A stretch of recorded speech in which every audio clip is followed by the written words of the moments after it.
I need to upload the video from last. Apologize. Okay. So just real quick, I'm assuming you've seen the videos, but domain, right, is a set of inputs. So in this example, all the x's are your domain. So everything right here, little pencil here, everything in here is your domain. All the outputs that are being related to those inputs is the range. Okay, so right here, they're asking what is well, first I want the ordered pairs. So basically we're kind of how in the other examples we had X and Y are little points. So X, Boise, elevation Y, 6451 are the pairs. So the first input you would write like on the task or on here, just X comma Y. So there's my X comma Y. The next one, look how they messed it up, right? Do you see how they switched it? So the input always comes first, the X value. So this is wrong. Okay, set of ordered pairs. Over here, we have input, output, input, output. These are all correct, but they're not in the right order, but that doesn't matter. We're talking about sets. Order doesn't matter, it's just a collection of points. So that's okay. Okay. So these define the relation. These are the inputs, the domain, and this is the range. So let me check it. All right. Okay. Domain, as we just said, just a set of inputs. In this case, it's just the cities. Right there. So just make sure you understand what it means, right? Just the inputs. Range are all the outputs. So what is being related to these cities? Well, it's going to be elevation. So all the outputs are the corresponding elevations. So just write them out. Just type them. 6451, 285, 6451, 11. So nothing crazy, right? Does the basic idea of domain and range make sense?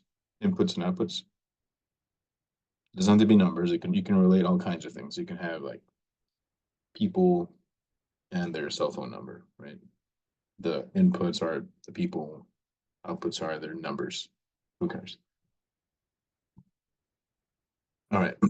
Now, not all relations are functions, right? That's in the theory and in the videos. In order for it to be a function, it has to fit that definition. So every input must have only one output. Do you see any cities repeat themselves going to two different elevations? No, right? It's just one city, one elevation, right? So let's see here. Try to move all my little boxes. I have two screens, but I don't know how to use them. All right. So since, like, if for example, Boise had two different elevations, you would say that's not a function. Or if you had some person with assigned two different phone numbers, that would technically no longer be a function. Okay, every input has an exact single output. Now, you could have all the inputs going to the same place. That's okay. As long as one thing does not go to two places, right? Every city, every, right? You only have one boyfriend, one girlfriend, and you're good. If you have more, then it's no longer a function, becomes dysfunctional, right? So you would say that violates the definition. There's a very fancy math definition in the notes and in the videos that says basically every input must have exactly one output. Okay, a lot of details, but Just remember, you can't have two different girlfriends, okay? Get in trouble. No longer a function.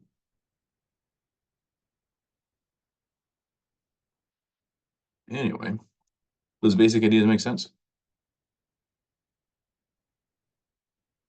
Yes, sir. It's not too crazy, right? Okay. I clicked a new one. Can you see this graph example? Or no? Okay, Yes. cool. So I don't have to have reshare it. That's awesome. All right.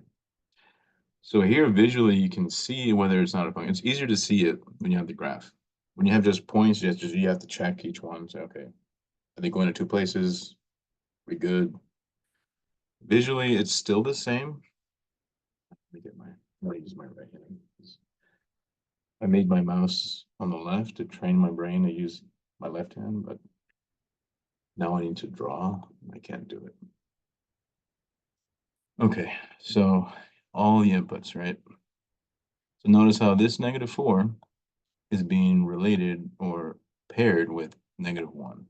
So the x value is -4, the y value is -1. So this specific point right here,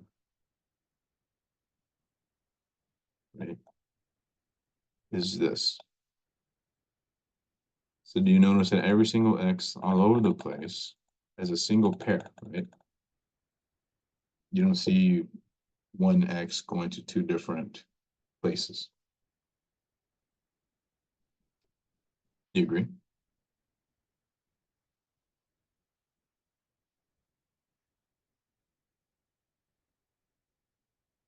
For example, let's say I had another graph. Let's just pretend that this is beautiful. Let's say I had the point here. You see that the x value for 1 is being paired with two different points, right? Two different y's. You see that? Yes. So a circle is not a function. Over here, so the easiest way to check is to draw a vertical line through it.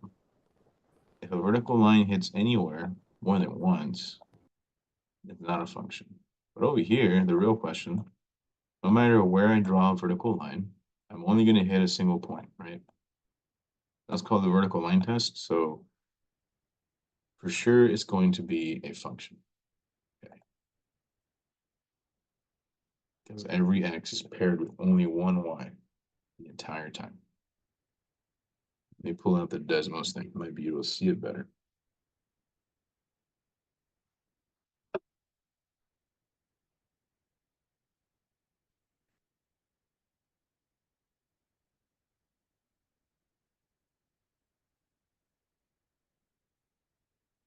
Share.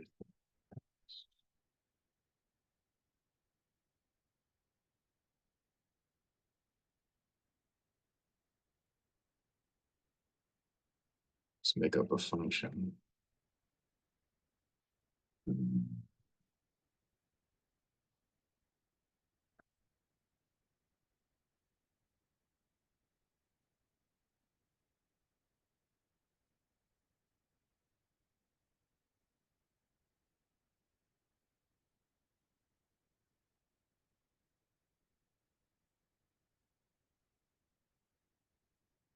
Oops.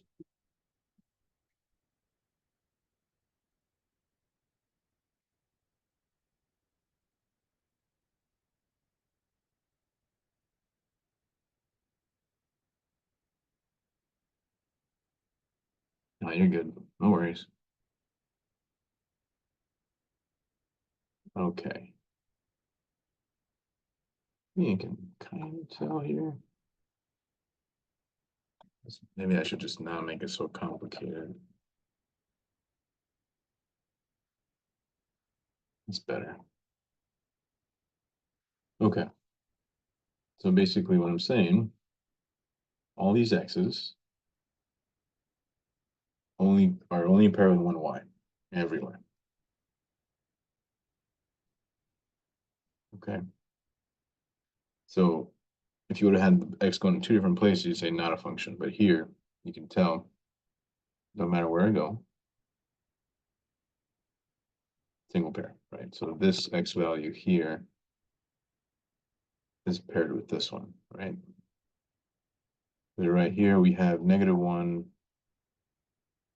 -1.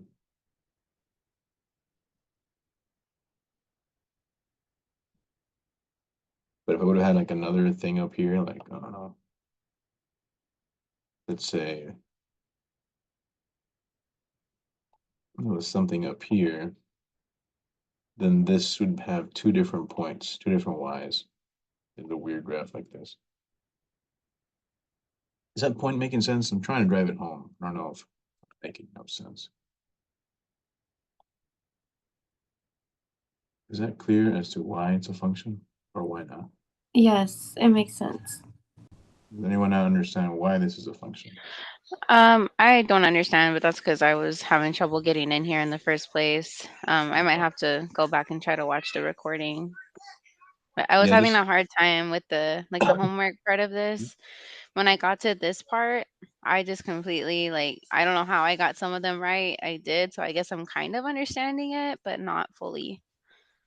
yeah, like the work itself is not in depth, but the idea is very conceptual. So just gotta make sure you understand why the entire time. Like, why is this a function? Why is it not? The easiest way is to graph it and just see, well, if I draw lines, it hits only one time, vertical lines, for sure, function, and move on. If it goes through 2 points, it's not a function. But if it goes through 1 point, it's a function, meaning it Right. works. As long as it's just one, you're good. That's the I think easiest way to I think think about what it. I don't understand is Mhm. actually drawing it out on the graph. Like how and it's probably like I said, you probably explained this and I'm sorry. But if you Mhm. can, if it's a quick explanation, if not, then I can maybe stay after and you can explain just that one part to me. How to graph it? Or what do you mean? Yeah, just kind of like putting that into the actual graph. I think that is just what's confusing me. Oh, like on Desmos here? Mhm. Yeah, we could do that. We could do it. So all you gotta do, it's not too bad. So if I'm starting over, just open Desmos, click the graphing guy. So here you have to put y equals or f of x equals something. Doesn't really matter. You can do y equals. And then you just put in your equation. So if it's a parabola that they're giving you or whatever, it should plot it automatically. Once you have it graphed, you can drag your cursor and find out what the points are. And you should be able to see, I'm hoping it makes sense to everyone, that this goes on forever, right? It just keeps going to the right, all the way to infinity, to the right and left. So the domain is all real numbers. So you're allowed to plug in whatever you want. It keeps going. The y value has a minimum though, right? But then it shoots off forever. So the range will be 0 to infinity. To keep those ideas in mind, also remember what is the definition of a function? If I just have points, how do I tell? And you tell, given just a bunch of random points, is it a function? Okay, given a graph, So you would given have to just draw like the lines down to see if anything actually repeats itself, like to where it's yeah, double. pretty much. Here, let me give you an example where for sure it's not. And real quick, so we have to use this no matter what to figure out what it's gonna look like on the graph. Like we couldn't draw this because I know it was like having us draw it ourselves, Mhm. and that's why I was kind of I got them right somehow, but I don't understand what I was like how I think I was just Yeah, I partially mean, understanding. you can, I mean, technically you can do it by hand. You can use your graphing calculator, and you can use this tool as well if you want to. And it's up to you. Once you have the graph, then you have to be able to understand what's happening. Because it's up to you how you want to approach it. I don't have a preference.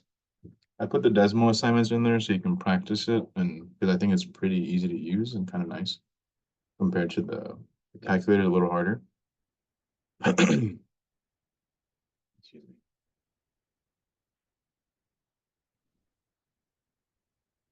Does that make sense or no? I don't know if I answered your question.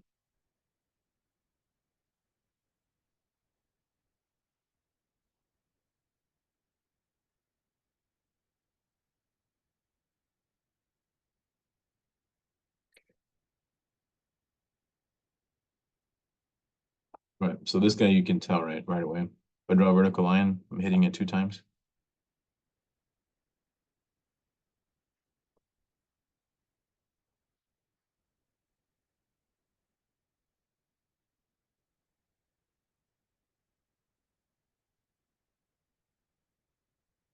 I'm hitting it twice right here. So notice how the x value 3 is going to 2 different y values. So that's what I'm talking about. If the x goes to 2 different numbers, not a function. Visually, if I draw a line and it hits twice, not a function. So all those are the same thing. It's all based on the definition. Okay. I want you to make sure you're able to do it. Think of it both ways, with or without a graph.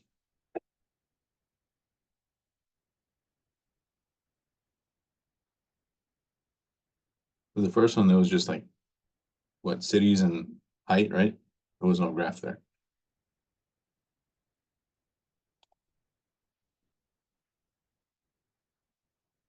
Okay. So what do y'all think about this one? Can y'all see the graph?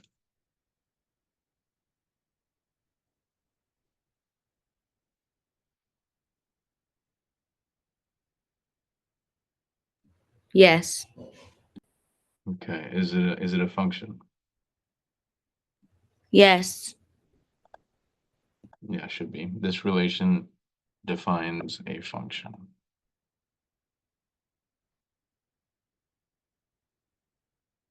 Any questions so far?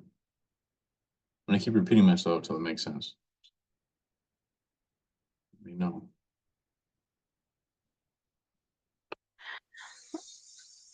Is this a So function? What's up? I'm so sorry. My computer, I don't know what's going on with my computer. Maybe it's my Wi-Fi, I'm not sure. But where can I watch this, like just the first part of this again? Because I know it's being recorded, but Yeah, I'll send it to you. I'll send you all last time's and today's, either okay. tonight or in the morning, okay? Okay. Yeah, I think I just needed to watch what I missed to Yeah, understand it no more. worries. Because it keeps like kicking me out of here and stuff. So I apologize. Oh, that sucks. I'm sorry about that.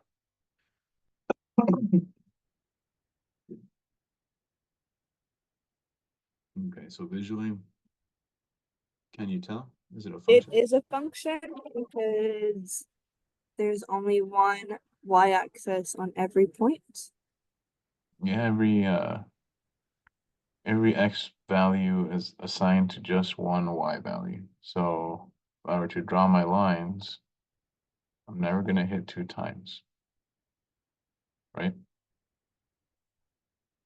So for sure, yes. So I know it's getting it right doesn't matter. It's like, do you understand why? Okay, that's what matters. Question. So, it's always never the same X, but the Y doesn't matter. Now we're only looking at the x. Did I As say long that as, correct? yeah, don't worry about the y. Just Okay. check. Is the x going to 2 different Okay. places? Is the x going to 2 y's? Then you say no. Okay. So the X Or can never repeat, basically, correct? pretty much. I mean, you could have um you could have a bunch of different x's going to the same y. That's okay, but not the other way. So yeah, x doesn't repeat if you had like a bunch of points. Sure.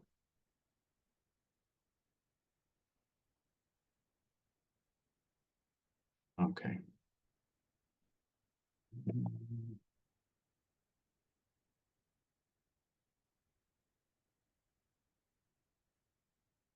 All right. What do y'all think about this one? Yes. No, it's not a function Why No, not? because the because there's x. multiple x. Yeah. Oh, sorry. Sorry, Carly. No worries. Appreciate the participation.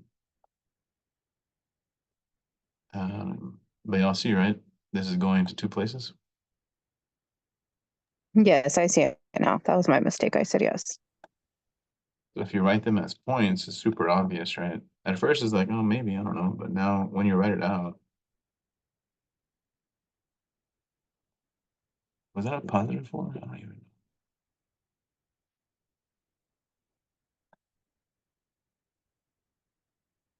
But you can see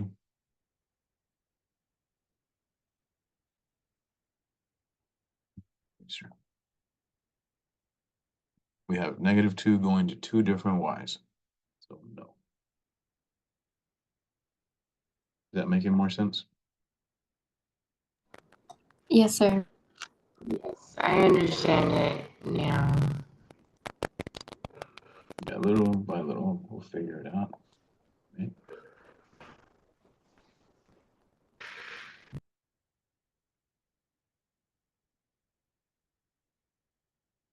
What about this one?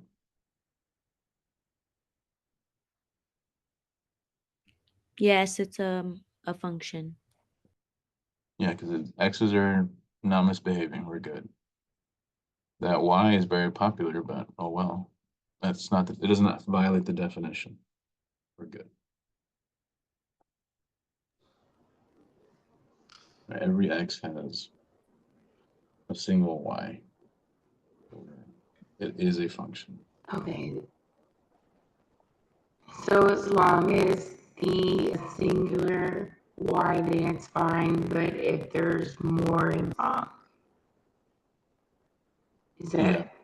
correct? Yeah, pretty much. If you see the x go to two locations, then not a function right away. That's the only thing you're looking out for when it comes to the definition of a function.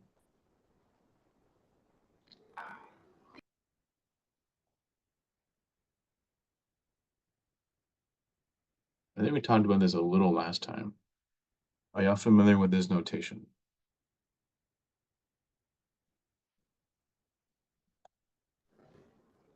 I am not, but I Yes. haven't taken a math class in a while. So. Well, We put it just on- plug in the whatever that is for the x for each one to find out if it's a function. Yeah, pretty much. Here, let's do it on paper.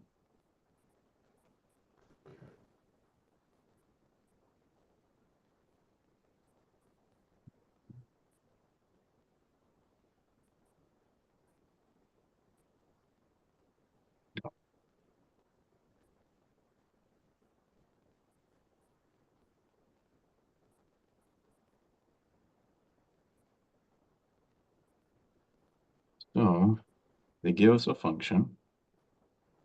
There it's called x squared minus 3x. Part A says find, basically. This is what this means. Find f of -5. So this notation is saying input input -5 into f. So when you see these parentheses right here, that means everywhere you have an x, put that number.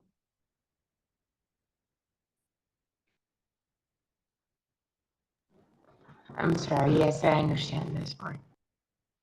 And then we just see what happens. So it's 25, right? -5 squared, -3 times -5. Was that 40?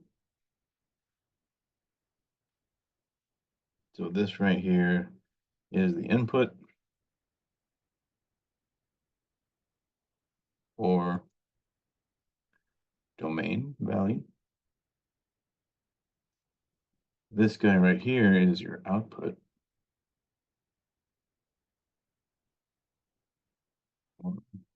Range value. But the location would be this, right? On the graph, would be an ordered pair. -5, comma 40.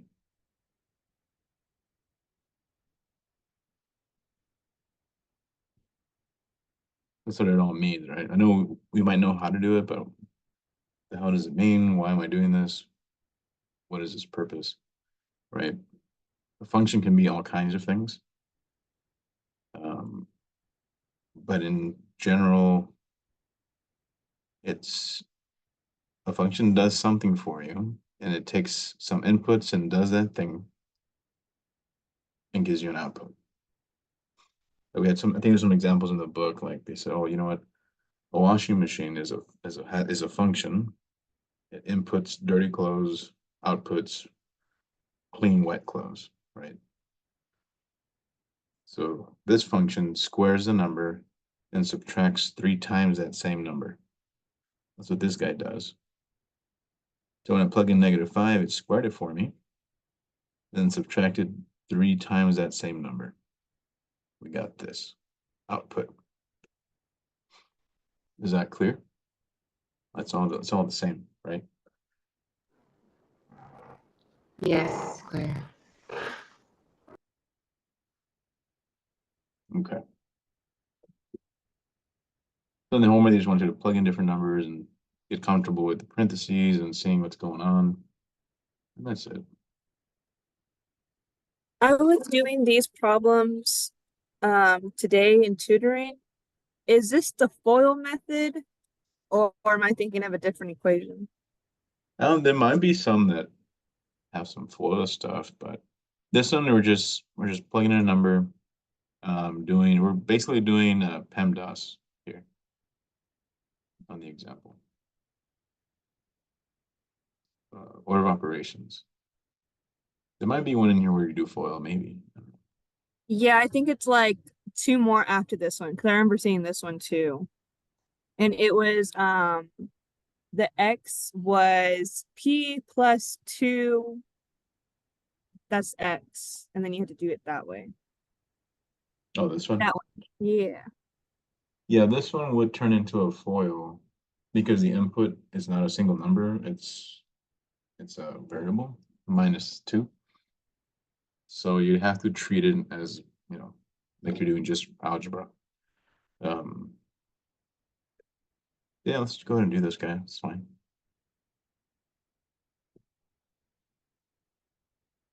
No.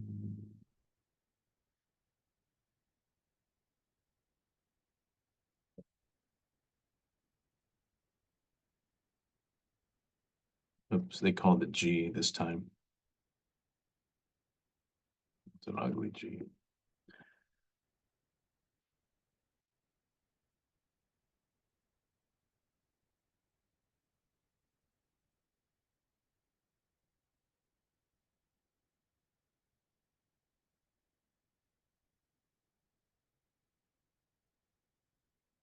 Okay, so this function squares something and then adds 2 times that something. In our case, the something is binomial thing. Right, so remember what the notation means. You just plug it in. Right? That's what we said earlier. If it's a number, you just plug it in everywhere you have an x. It doesn't have to be a number. You do the same thing. Everywhere we have an x, I'm plugging c minus 2. And I'm going to see what the function does to c minus 2. Okay. And we're plugging this into Desmos? We're plugging it into G, this guy right here. No, the equation. Or are we plugging it into the calculator? Neither. We're just writing it out. In this Okay. case, we're just trying to find out what happens when I plug in c minus 2, because it's not a number, right? So there's nothing to solve. It's not Gotcha. going to give me a number. Oh, yeah, I see. Okay, thank you. So then we just got to figure out, okay, well, this is what it's telling me to do. I don't like it, but it's going to do something. And then I'm going to finish, just have that stuff written out. Okay. So far, we're doing the same thing we just said earlier, right? Just like before. F of -5 meant plug in -5. G of C minus 2 means plug in C minus 2. You see how it's exact same thing. This one's harder, I'm not gonna lie, but it is the same idea. Okay. In order to do this, you have to FOIL, because C minus 2 squared means you gotta do it twice, right?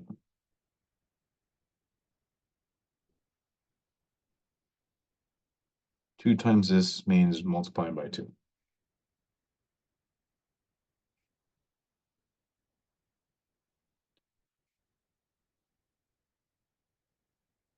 I don't know why I wrote the 4 all weird, but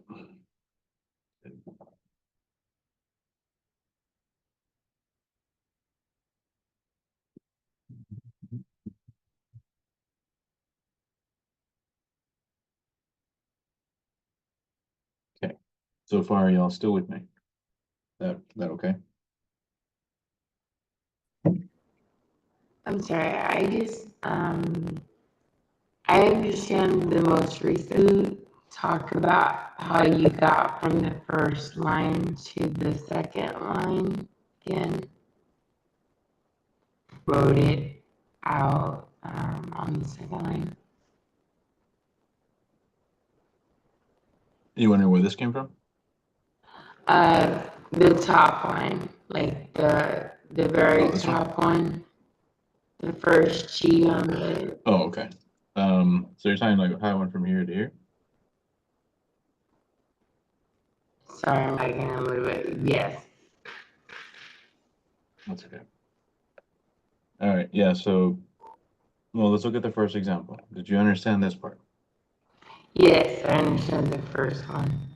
All right, so this example is a different problem, but you see how it just means plug in -5, right? Yes.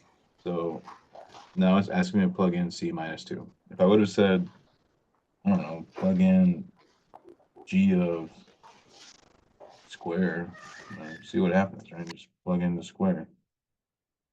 I'm just doing what it says, right? Right. Anything, I don't care what it is, just plug it in and see what happens. So it gave me this, so I plugged it in just like before, just like here. I'm not gonna overthink this. Once I plug it in, then I gotta do algebra, and that's when it starts getting more difficult, but the main idea is plug it in. Okay. That makes sense? Yes. All right, so once we do, we gotta do all our algebra stuff. Where you put the C minus 2 twice, that part I don't get. Like I get how you do it twice, but it went 2 times 2 before. Then we're doing the exponents, like C times itself would just be C because we don't even know what C is, right? Oh, you're talking about the Right. next part right here? Yeah. Yeah, we gotta do C times this. Well, when maybe I don't know if this is easier, but Are you writing it out longer, I guess? yeah, I'm showing every step because that's Oh, okay. So it would still be C minus 4, right? Or would it yeah. be? So this is gonna turn into three different terms. The square means multiply it twice, right? So technically, this means C times C, C times -2, -2 times C, -2 times -2.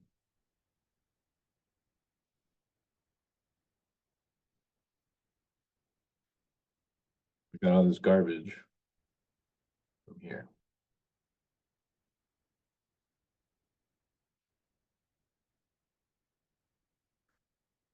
So it would be C squared, gosh, minus, because to me it would be C squared and then plus 4. Yeah, that's not right. It's tempting though, right? Oh. But that is a very Yeah. it's a very common error. Everybody does that. That's why I wrote it this way, so you don't make that mistake. Because squaring two terms, like for example, this is not real.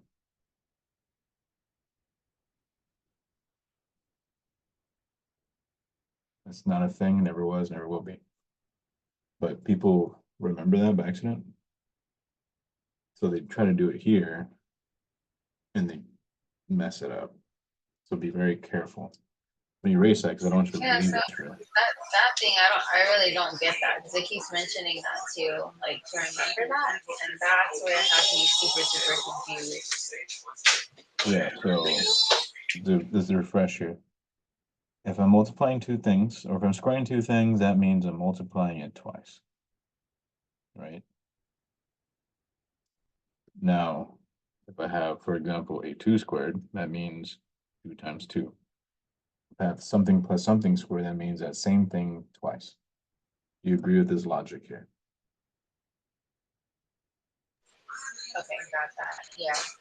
So because this is what it's supposed to be by definition, right? Squaring means multiply it twice. Then I'm going to get two of these guys. Multiplying this requires the FOIL thing, or a formula if you want. Okay. You see how it has to be this way? Yeah, that makes more sense than that formula that it kept bringing up. Because I'm like, how am I supposed to remember that? And then how does that even? Yeah, you could use a formula, or you can just do FOIL. I think now in high school they talk about the square method or something. I mean, you can do however you want. At the end of the day, it's all the same. Just make sure you don't do something that's false. Be careful. Yeah, I'll cool from here to here. The FOIL thing or the multiplication, all right?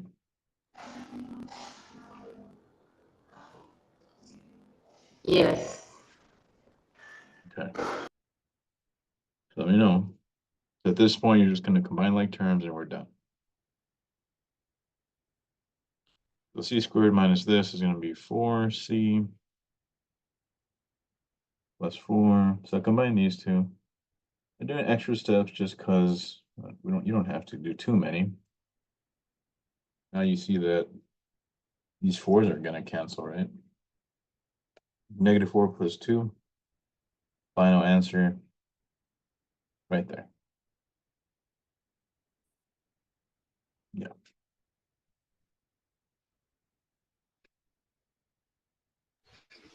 So I understand it when you do it. Sorry. you're fine. I'm sorry. We started talking at the same time. Go ahead. I understand when you do it, but when I use these things do not make sense. So hopefully, me seeing you like now, I'm just hoping like when I do it on my own, I'm just as confident.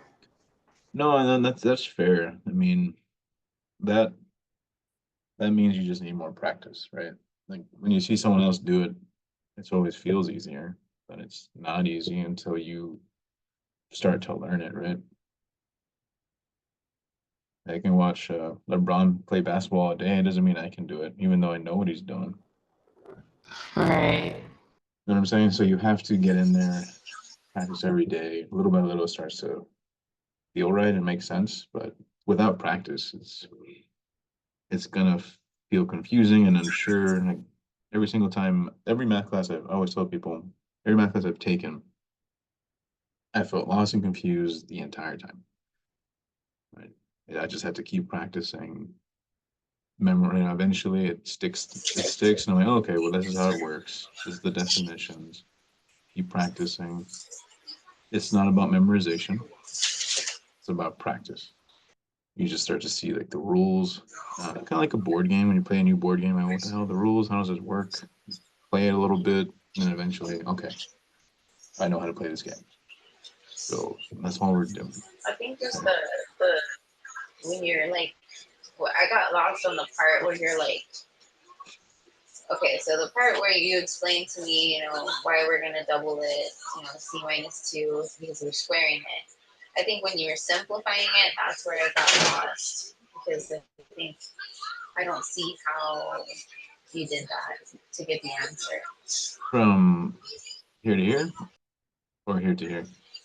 Yeah, so from the second one, I guess. So from where it says c minus 2, so you got c squared minus, that's where I got confused. So it's c squared because you times the c times c is c squared.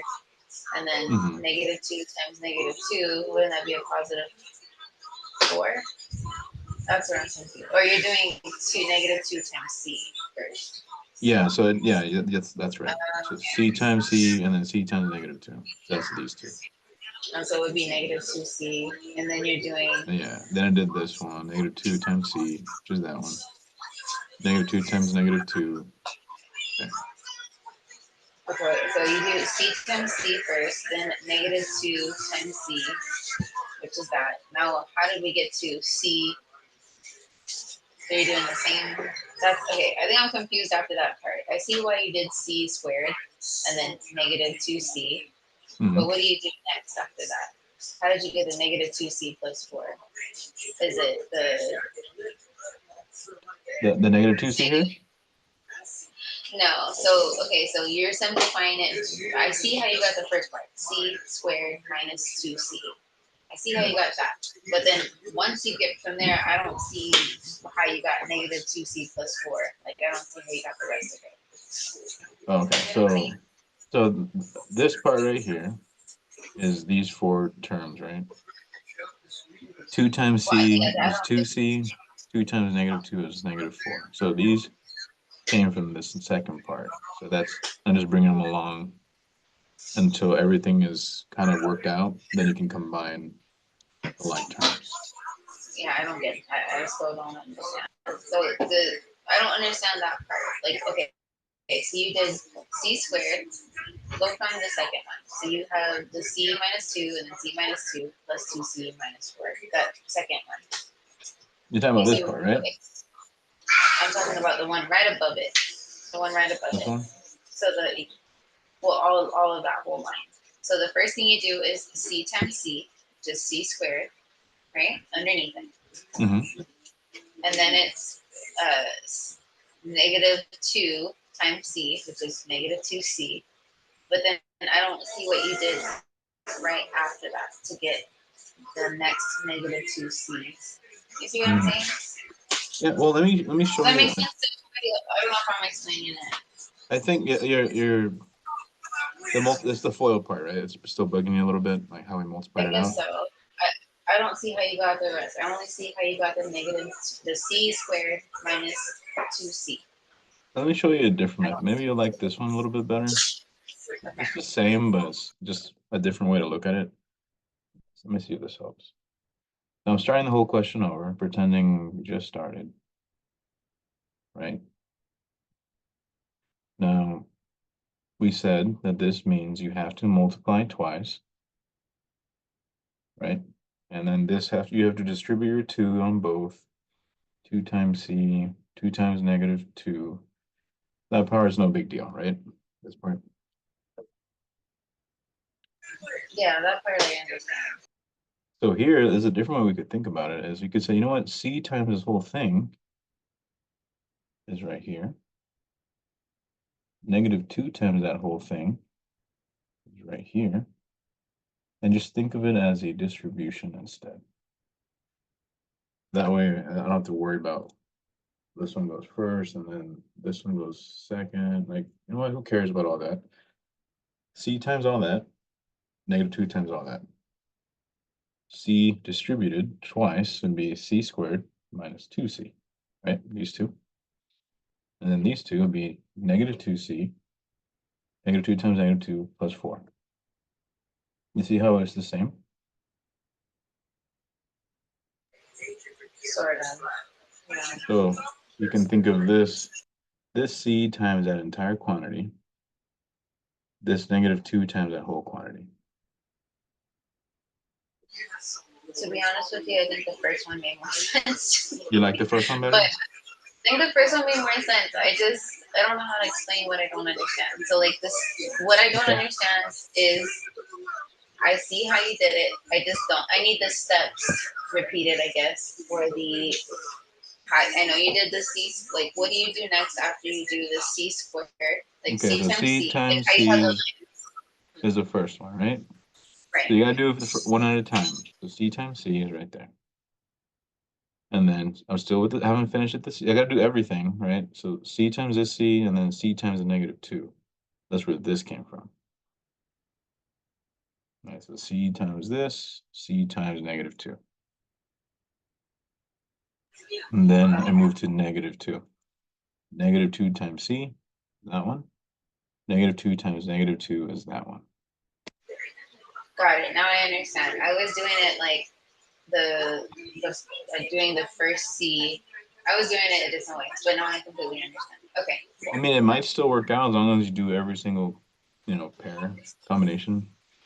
But usually we do it this way. That's the flow is the first, outer, inner, last.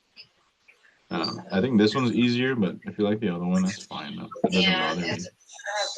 I just don't know. I think you worked more on that first one. That's why I understand the first one more. But okay, I'll let you move on. I know there's a lot to learn.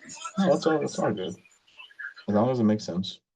I'm sure other people have questions and they're too scared to ask for some reason.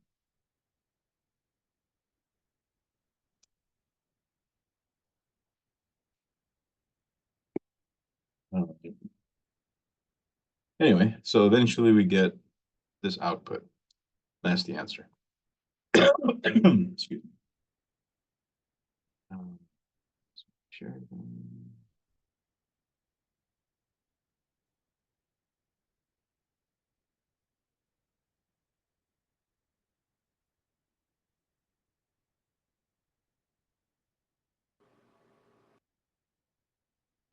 So the answer is this.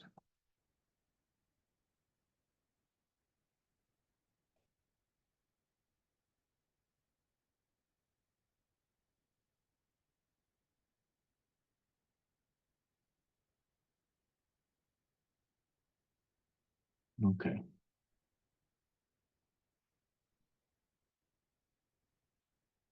So we talked about intercepts last time. Do you remember what we said? Pretty sure we did anyway.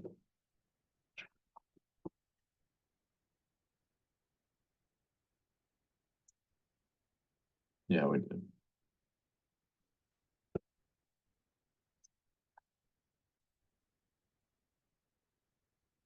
So the easiest way is to graph it or do what we said last time.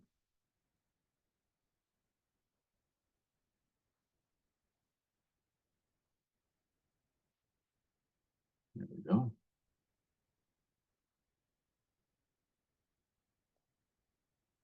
They're calling it Q for some reason. Who cares? And the name doesn't matter, just the name.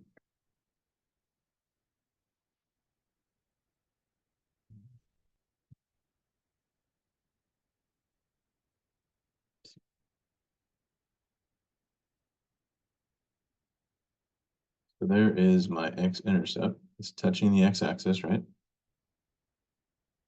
-5, 0. Y-axis is right here. 0, 15.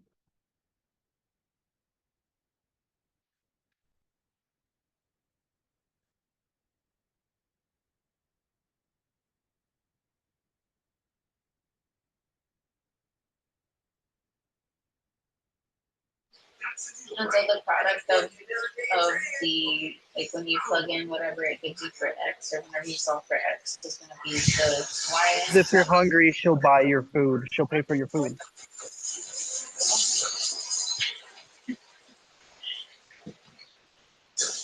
One more time. Um, no, so if you solve for the x-intercept, like if you solve for x, like that whole equation, that's how you would get your y also. Well, in order to get it, you have to remember we said, let's go back. Last time we didn't have functions, we had line equations. Oh, okay. But we said if you plug in 0 for x and you solve for y, then you get the y-intercept. As you can see on the graph, right? If y is 0, then I'm going to be on the x. So you plug in 0 and then figure out what the heck is the x for the y. Up here, plug in 0. What's going on with the 0 for x, and then figure out what's going on with the y. Okay, so we can do that on paper, but if you graph it, you can see right away. They're right here. Okay. Just need to know, find them. Excuse me. So we can use this like for tests and stuff. Yeah, you can. I need to make sure it's turned on, but should. The graphing calculator is fine. Not a big deal. But anyway, let me show you on paper just in case. Just in case. Doesn't let you.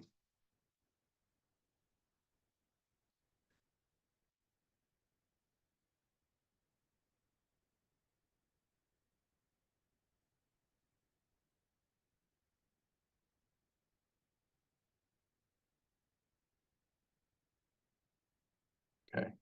So literally x-intercept means I'm touching the x-axis. Y-intercept means I'm touching the y-axis. That's all it means. Right? You can find it easy with the graph. But if you're gonna do it by hand, you gotta use those rules we wrote down last time. So I would just change this to y to make it easy. Right, we said for x-intercept, let y equal 0 and solve for x. So y is 0. Now remove the function notation. Use the y, it's the same thing. Doesn't matter, but I feel like this makes more sense. Let's solve for x.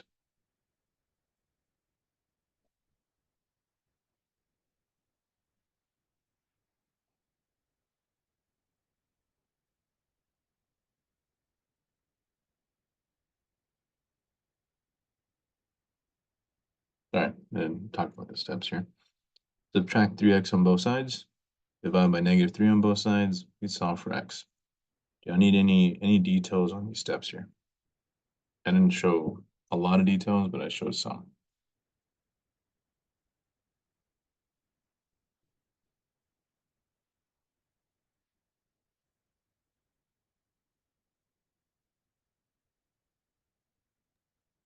No, it looks perfect.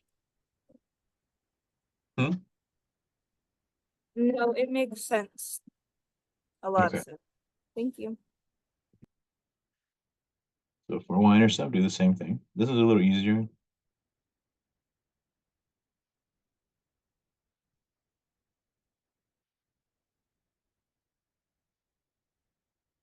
All right.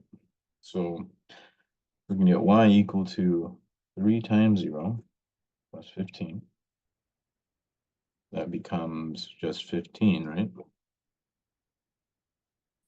So 0 comma 15 is my y-intercept.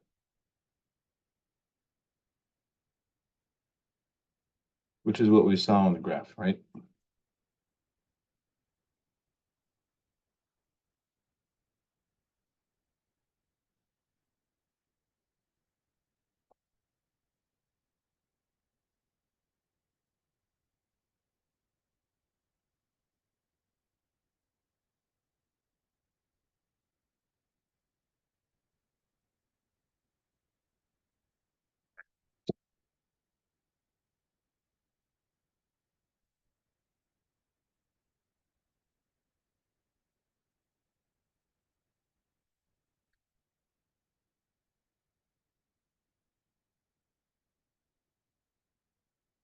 Sorry, my phone's being weird.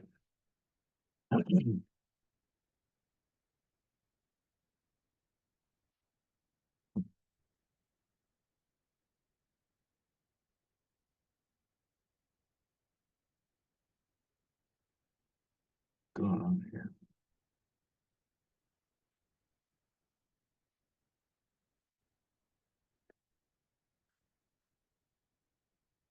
Give me a moment. I'm gonna reset this thing. Anyway, y'all cool with just doing it on graphing and doing it by hand? Is there any questions on that? what we did here?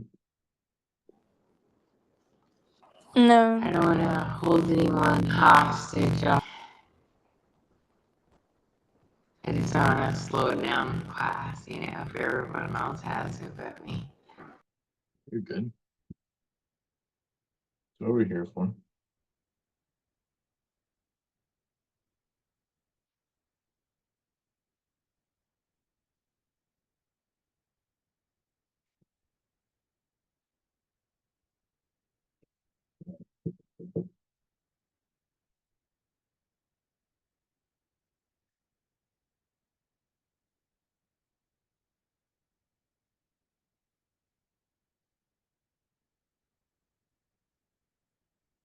Anyway, that's why we get those. That's pretty much it for 5.3. Here they give you the graph, you just write them down. Can you see that the domain is all real numbers here? Right? Just by looking at it, see how it goes all the way to negative infinity on the left for it. Remember, domain is x's. Keeps going. And on the right, keeps going. So you would say, well, that's going to be negative infinity to infinity. It's everything. The range keeps going up and down forever. So it'd be the same. In this example, it's actually the same. Not very interesting, but do you see what they're asking for?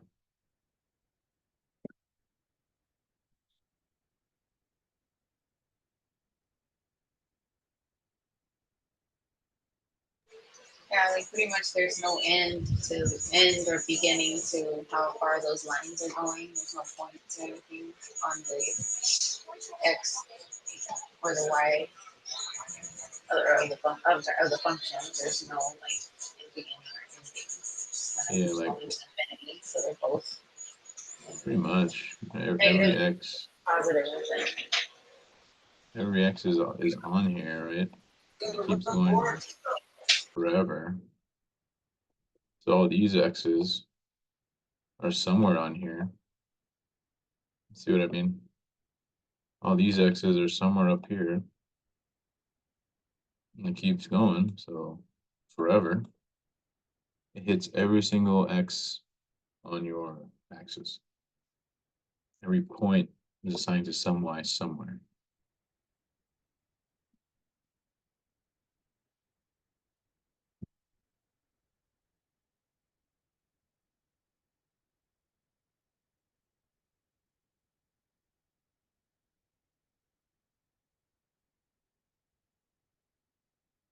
Any questions on this one?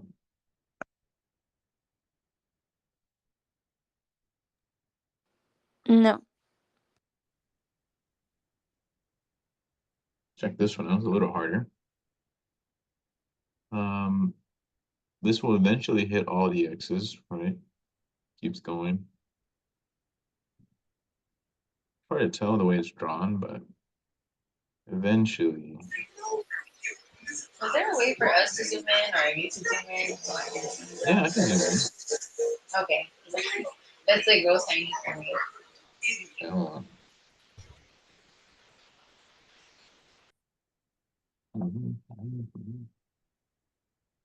You see that one?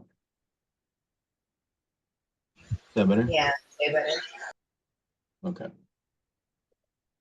So these are going forever.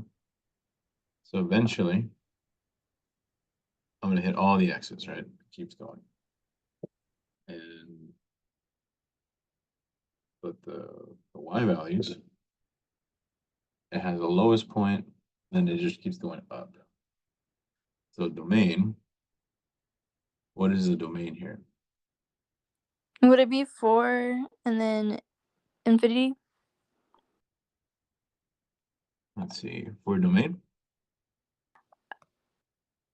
I can't really see. I don't know. It's hard to see. I don't know what number that is, but like it'll be like that number to infinity. Is that it too? this is a 2, but the Oh, number okay, then doesn't it'll be matter. like it'll be 2 to infinity. Positive infinity. So Actually, wouldn't it be 0 because it's right on the line? 0, infinity? It depends what we're talking about. If we're talking about the range, then yes. It's domain and it's the x, so that's why it's 2. And then what for y would be 0, I think. Yeah. Let's look at another example. I'm gonna make one that's more clear.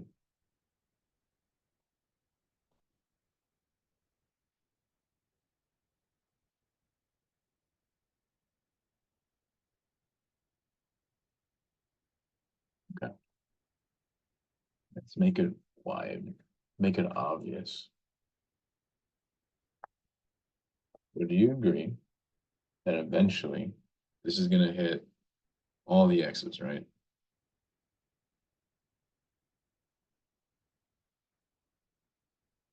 And I'm going from hitting all of these, it just keeps going forever. So it's from the right side, infinite. The left side is negative infinity, keeps going. So the domain for almost any parabola is negative infinity to infinity. It just keeps going. Is that clear? Is that weird? It is weird, but it makes sense. Yeah, so you need to think of it in terms of points. Okay. See how all these, see the first one's the x, y'all agree, right? All these x's are mapped some y, it goes on forever. That's what I'm saying by it. These are being mapped on here. Okay. It goes on forever, so it goes to infinity. And it goes to negative infinity. So all the x's are okay. So basically when they ask for a domain, they're saying, well, what are your x values on the graph? What x's am I allowed to plug in? I can plug in anything I want. I can square anything. There's nothing stopping me. Okay. So this will go forever to the right and to the left. So in our example, it's the same thing. Just the picture is not as good, right? Goes forever.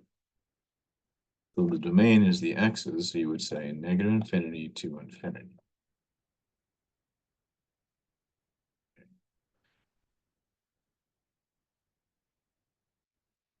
Does anyone have any issues with that idea?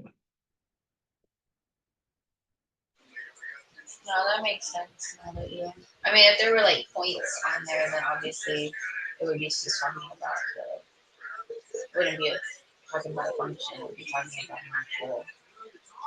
Yeah. So just the way I think in my head is just what are the x's? What x values am I covering, right?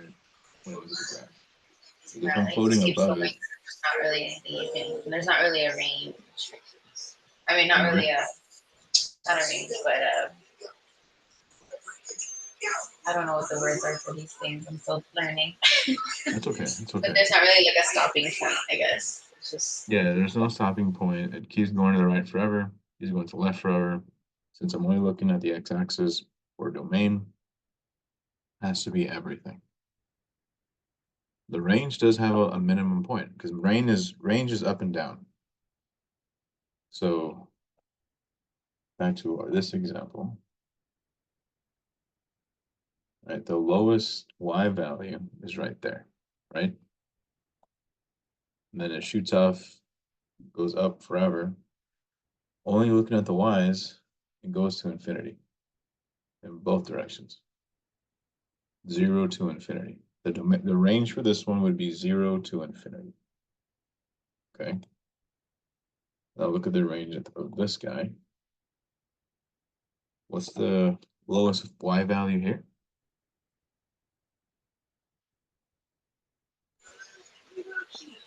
0. 0, right? It's the lowest. So you would say it's starting right on 0 and shoot up. Oops, let me use this one. I shoot upward forever, so I go to infinity. So bracket to infinity. Okay. The range is up and down. All the y values that I covered. Domain is left and right. All the x values I covered. They're all technically points. So what are all the points on here? Well, the lowest is 0, highest is infinity for range.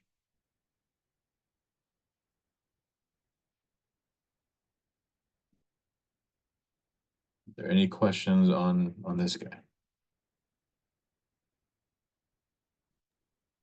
Oh. Okay.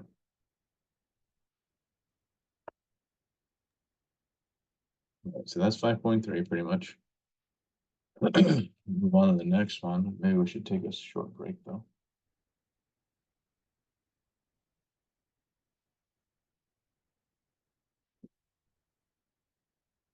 Yeah, let's move on. Let me check. Next section is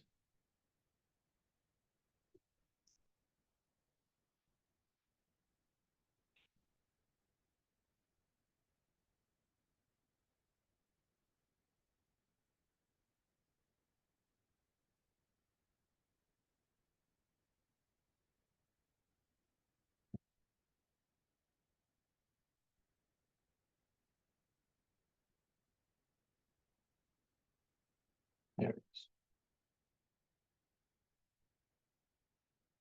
Yeah, 6.1 and 6.4. All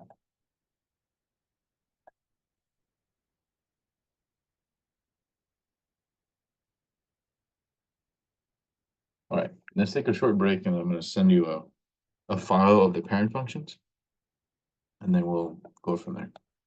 So it's, I guess let's start back up at 7:35, like about 10 minutes. Okay. I'll be back. Let me pause this. Okay. So square root x, I would like you to have the parent functions so you know what it looks like. So looking at that PDF, what's the answer?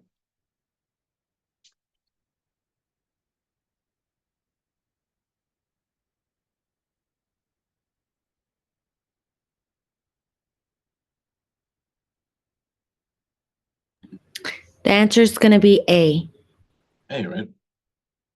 Square root functions have this kind of look. Now, they didn't ask, but I'm sure they will soon. What is the domain of this graph here?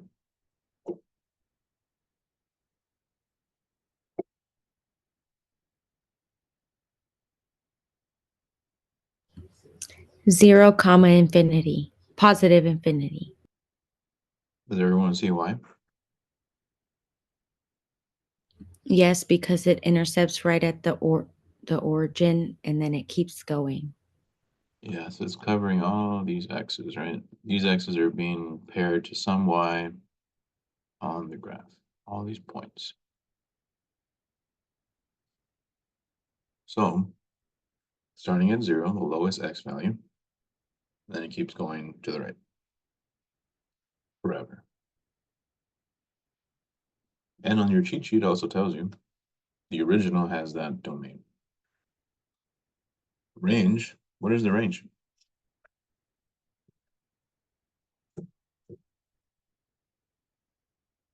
Zero comma positive infinity as well. Yeah, lowest y is right here. Eventually, all these y's will be covered as it keeps going forever. Any issues with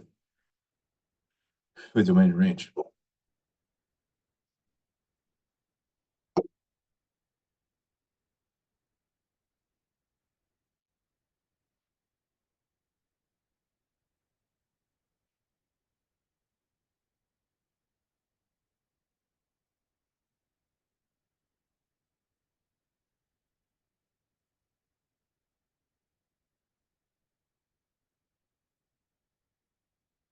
Yeah, do the next one.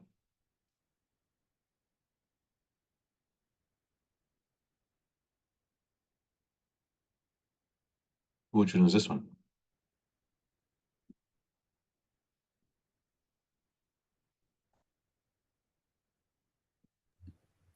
F. Gonna be a F, right? So the parent is this guy. Here's the parent. What is the domain? negative infinity to infinity. Yeah. It's covering all these x's, right? Keeps going forever. So it hits all the way to infinity. And then this way keeps going. Negative infinity.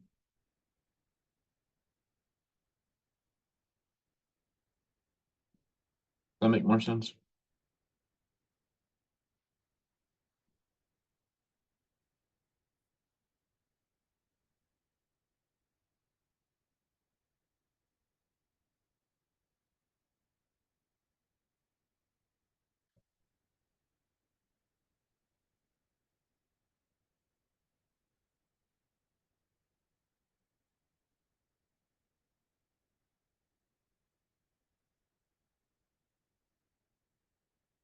If you look at the graph, it looks like we hit almost everything, right?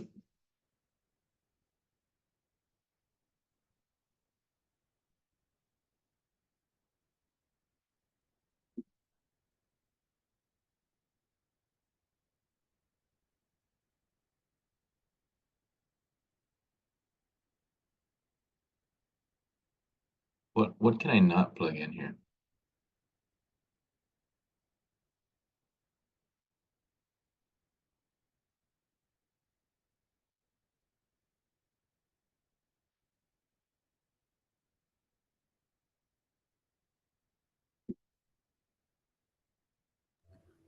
What was the question? And looking at this function, what number can I not plug in? 1. Zero? Zero?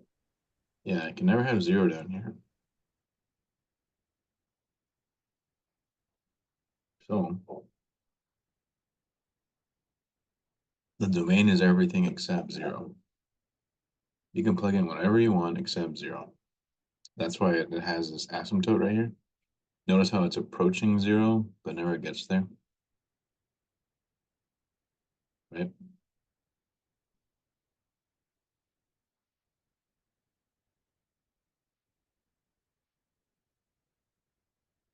It's infinitely close, but never touches it.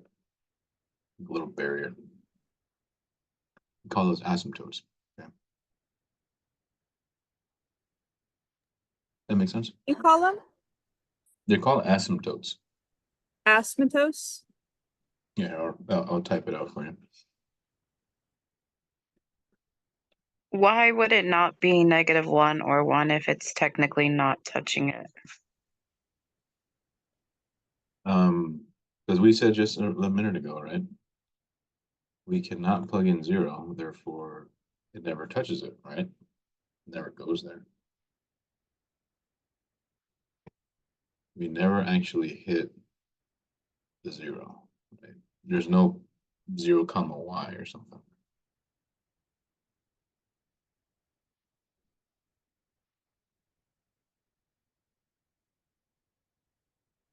It looks like it looks like it's at almost there, right? 909 or something. Like it's almost on there. Do you agree?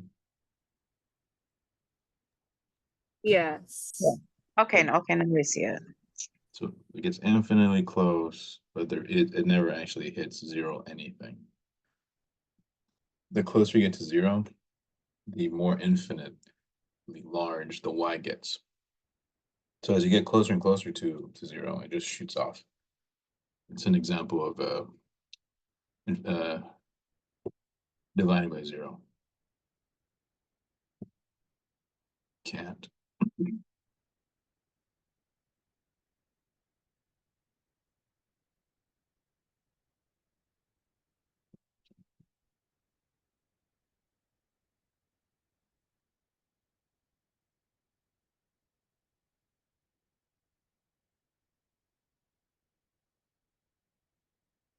Okay.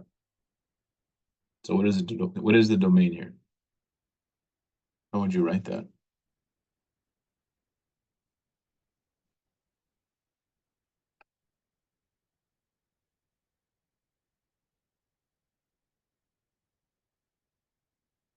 When it keeps going to the left forever and to the right forever. So we know it has Negative infinity to positive infinity. Comma close. 0. Or Yeah, comma. Zero.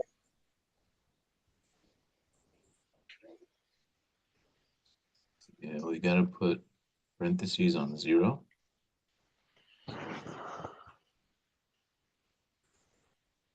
And then start right after 0.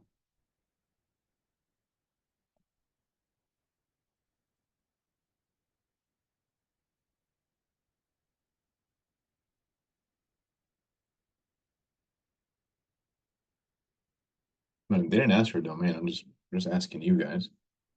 I want to make sure you understand it. But you see how 0 wasn't cool, so I had to kind of plan around it. So before 0 were great.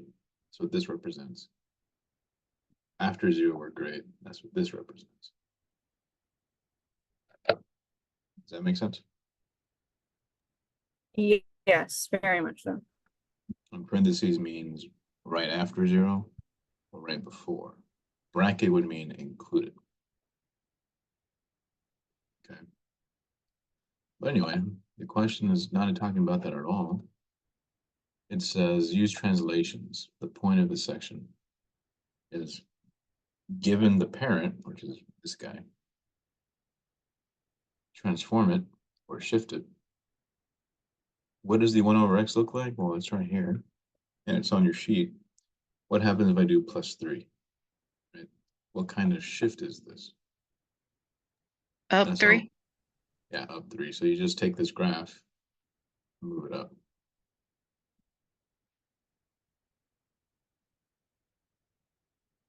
Translation. Right. Anyway, So you move it up 3, you don't move it to 3. yeah. So let's think about this a little more. Because when I was doing that part, I kept getting it wrong. But I think I was moving it to that actual number, not like adding it, I guess. I see. So real quick. So this is the parent x squared. So if I were to add 3, see how the black one's at the bottom and it's shifted 3 units up. So the bottom of the graph was 0, 0. Now on the bottom is 0, 3. So it shifted the y values by 3. That's what if it's not in parentheses, if it's just like this, that's what it means. Now, if you were to have minus 3, it shifted down 3.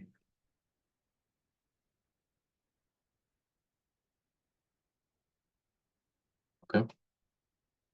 That makes sense? Yes. Made sense to me. It's strange. That's all we're doing. So that's what it means if I were to add a number to your parent, moves it up and down. That's it. That's what we do. And that's what they want you to understand in this question. Like, okay, well, knowing what the original looks like, meaning using that PDF I sent you, you have the parents, I have the OG, and then I do something to it, what does the new one look like? Right? This is like no longer the parent, it's the child, I guess. Okay. And then on the other, so it was like an up and down arrows, and then you could flip it. When would you flip it? Flip it would be for reflections. Yes. Let me see if I can find When one. do you do that? I actually didn't come across a problem that did a reflection by itself. It did it as like a whole, set of questions. So I wasn't very clear because I kind of guessed it and got it right. I see. Okay, well, let's talk about that.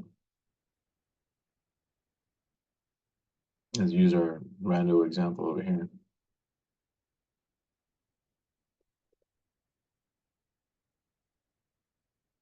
So if you have the original, if you have a minus in front, it gives you a vertical reflection. So if the parent is x squared, and you have a negative version of it, it's going to flip it downward across. It's going to flip it over the x-axis. Okay. That's when you would do a reflection. Now, if you had, pause that or remove that for now. Let's say you had the parent cube function. If I were to put the negative inside,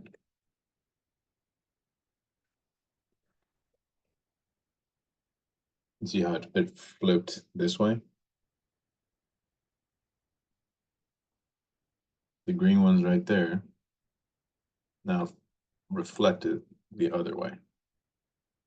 Purple versus the green. So there's two types of reflections. There's the vertical and horizontal reflection, and that depends on the type of function. Sometimes, like for example, do you agree on the black one? If I were to flip it or turn it horizontally, it would still be the same. Yes. So that's why I chose the cubic. Because I knew if I flipped that one, you would see the difference. So, but in general, if there's a negative in front of your function,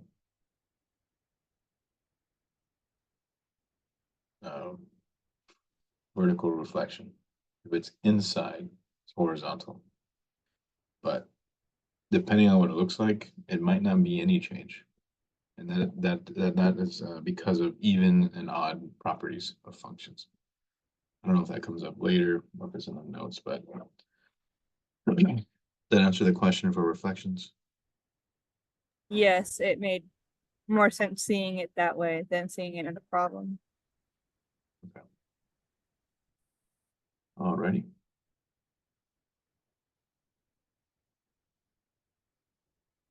All right, that's pretty much it for 6-1, really.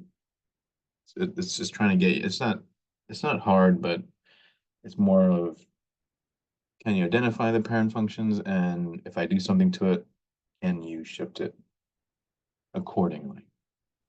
Okay. On 6-1, there was more problems towards the end. You want to do one of the last ones? Yeah, the one that asked you about the shifting and all that stuff. This one? Uh,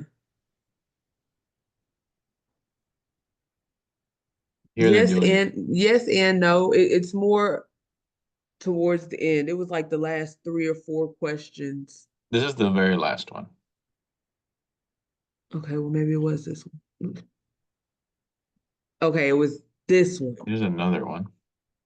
Yes, this. Okay. So here they have some steps on what you want you to do. But basically what they want you to do is they want to first identify what is the parent, right? What type of function is this? Out of these 4, which one is it? What do y'all think? Square root. Yeah, it's a square root function that they just messed up. It did all kinds of weird stuff to it, right? Mm-hmm.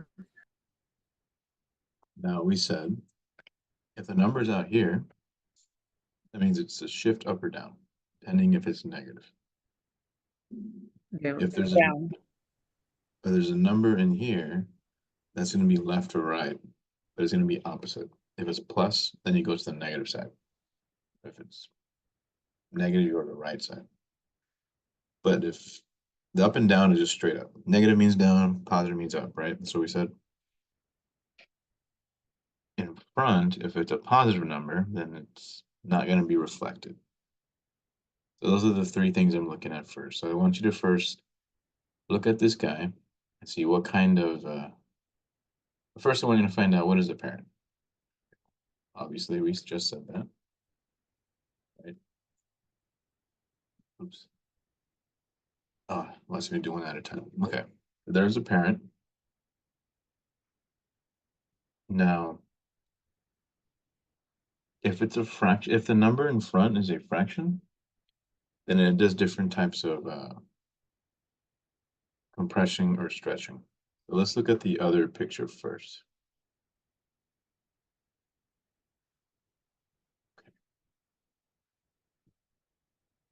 I'm just gonna hit solve so we can see it. Excuse me. Okay. Yeah, we can just do this exact same one, I guess. Yeah, we'll do that.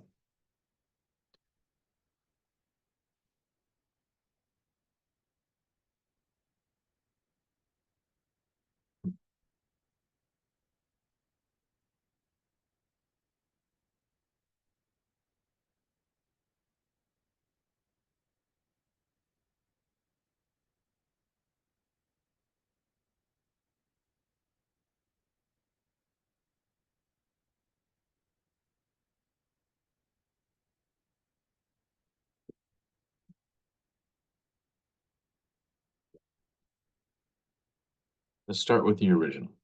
So there's the parent. You guys see the graph, the Desmos? Yes. Yes.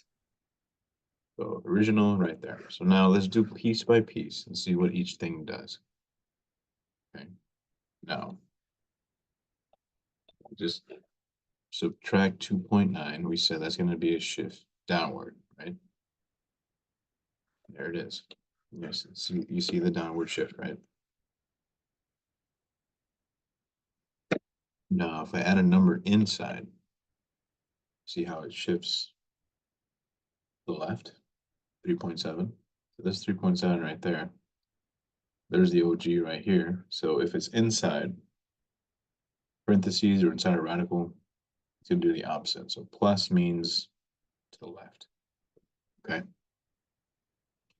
Outside means just straight up or down. Y'all cool with these two transformations right here?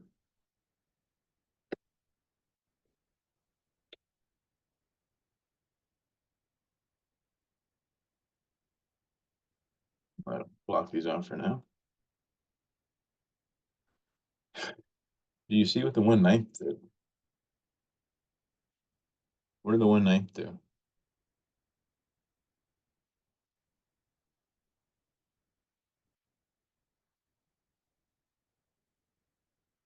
Looks like you got smashed, right? You see it? Yes. So that's called a compression. So if the number in front of whatever parent we're talking about is less than 1, it's going to be compressed. If it's bigger than 1, it's going to be stretched straight out. See how it's stretched up?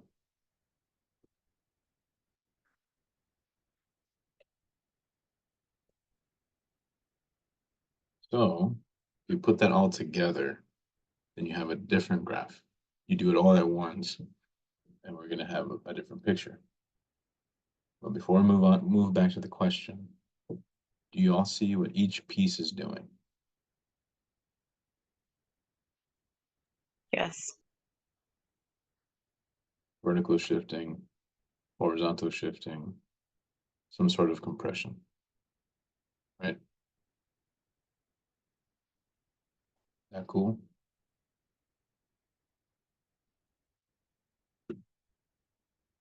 So the way they're trying to have you learn or teach you in this example, they're like, okay, well, here's some ugly thing. What was the original? It was this. What did the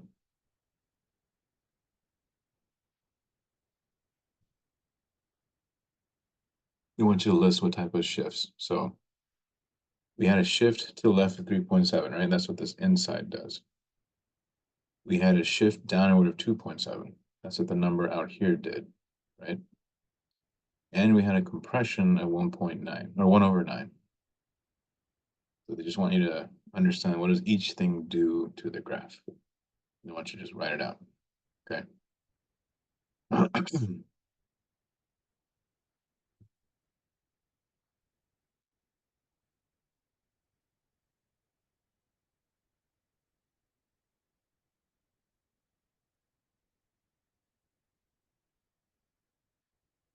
So in Canvas, I have some rules and notes, right? That says rules for transforming parent functions.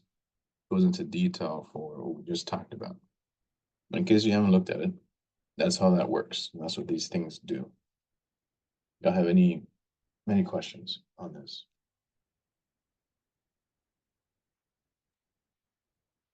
Now I understand it a lot better now. Okay.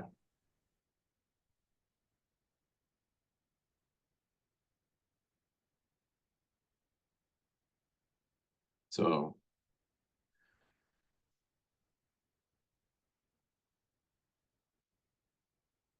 first one. So you understand the original is a parabola, right? How is it shifted horizontally?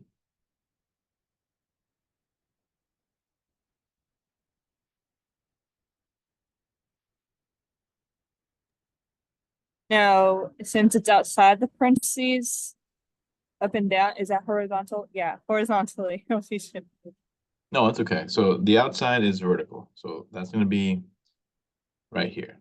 Shift up Okay. 2 units. This one's only asking about left and right, which is horizontal. So is it left? Is it to the left or is it to the right? To the right. Yeah, this one's opposite. So if it's minus, that means you go to the right. Yeah. Okay. What does minus do in front?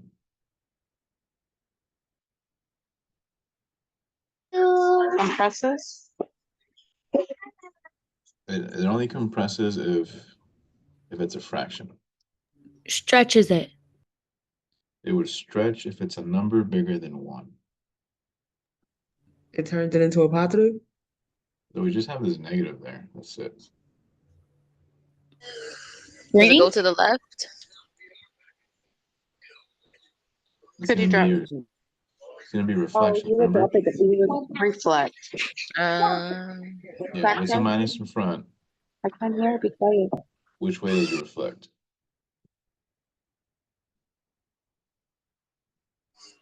The y-axis?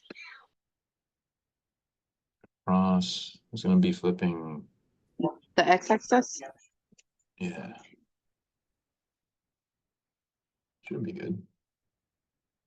So here's the original. So do it all together, right? We know it's going to reflect across the x-axis. We know it's going to shift up, right? We said, and to the right 3 units. So here's the new function.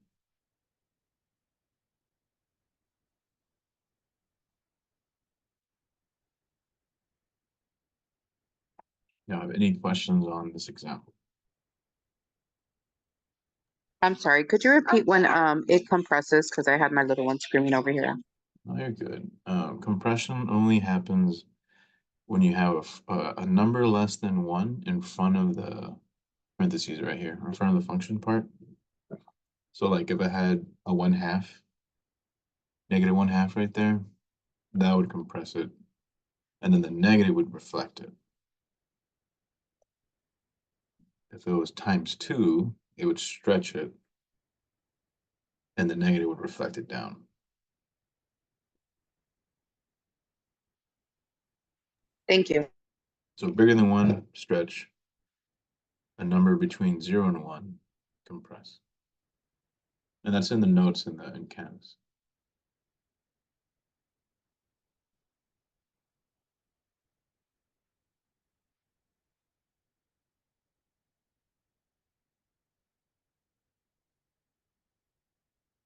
All right. Let's move on to another section. So that was 6.1. 6.4 is a little more difficult. Let me check the syllabus. How far am I supposed to be? Yeah, I guess we gotta talk about it.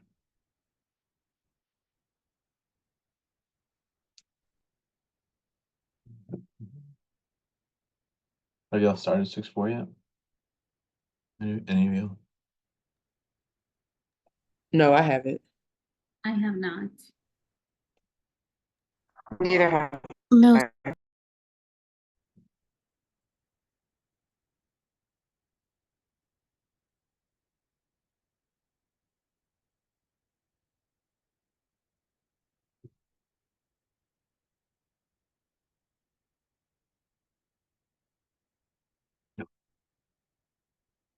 So it starts off pretty chill. Let me see how many questions. There's 11, but there's a lot of concepts in the background. So watch the videos and the notes when you can. It always helps. Sure. So F is the blue one. Red is G is the red. So F of -2, what does that mean again?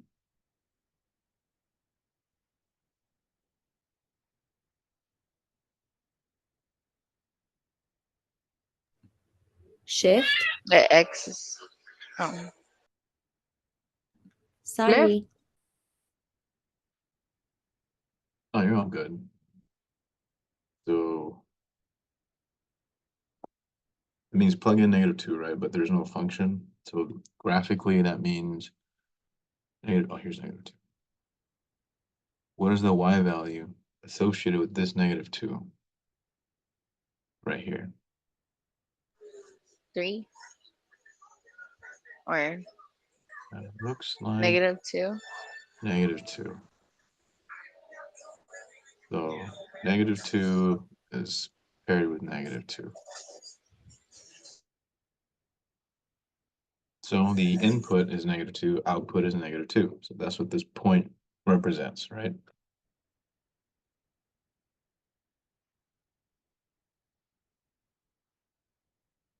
Okay.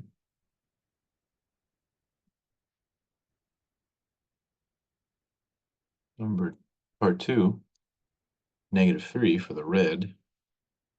It's right here.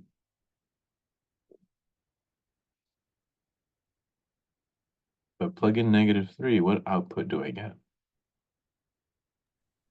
4. Yeah, it looks like +4. It's up here, right?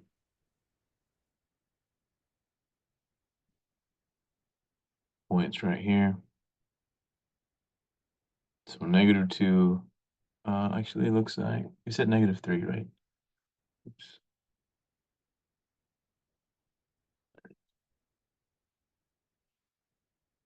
So -3 paired with 4. So 4.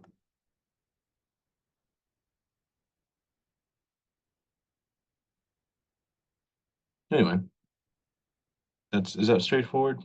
Oh, y'all remember, right? Yes, I think I got that. It's all related, so I'm hoping it all connects together.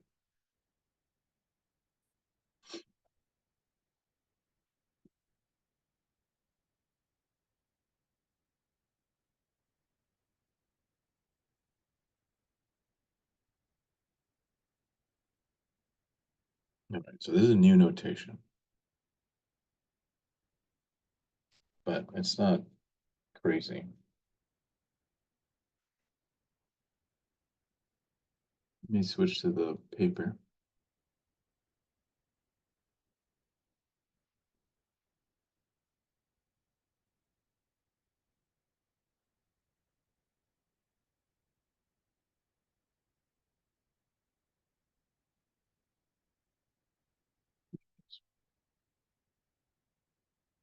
Hmm.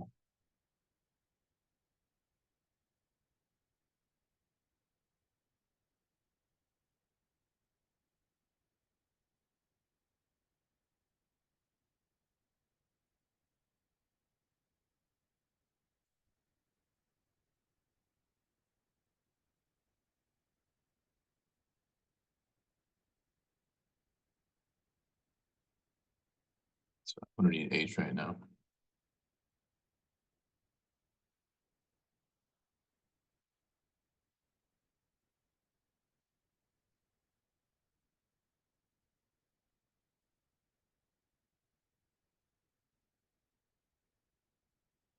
Okay. Sorry, I got carried away. All right, so whenever you see this notation, f minus something, f minus g, all that really means is subtract the two functions, plug it in and subtract them. That's it.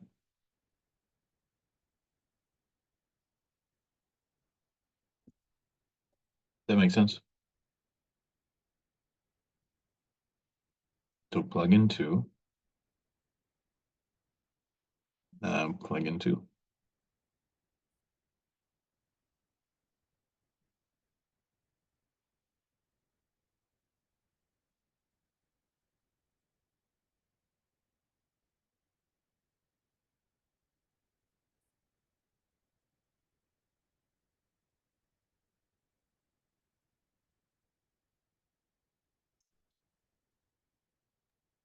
So 4 times 2 minus f's value of 9.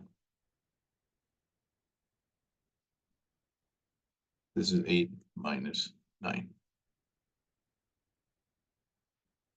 So the output would be, so this is basically saying f minus g of 2 means f of 2 minus g of 2. Plug in 2 to f, plug in 2 to g, get the outputs and subtract them. That's it. If this was plus, well, it'd be the same, but you put a plus here. If it was times, you put times. Division, you put division. Everything would be the same, except the operation right here would change depending on this. Okay? Does that make sense?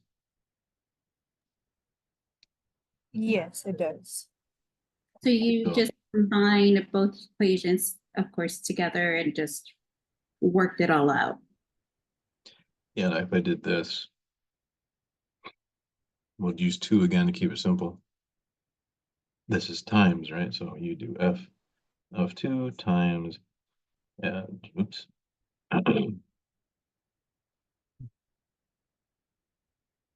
G of 2, W4 times 2 times um, 2 plus 7, 8 times 9. What's 8 times 9 again?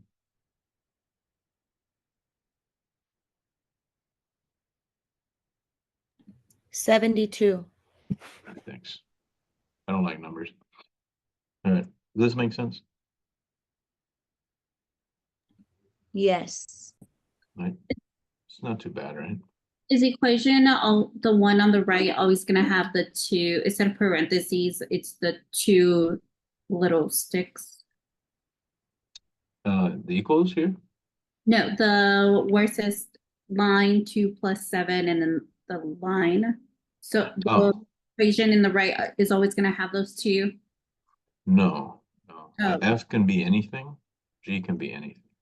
Oh, I see what you're saying. It's just the equation how it's written like that. Yeah, so this is just a line. This is an absolute function. There we go. Okay, thank you.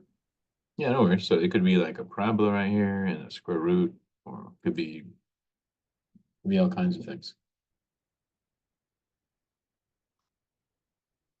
Would you mind if you put the whole problem where I could see, if I could screenshot it really quick? Thank you. Yeah.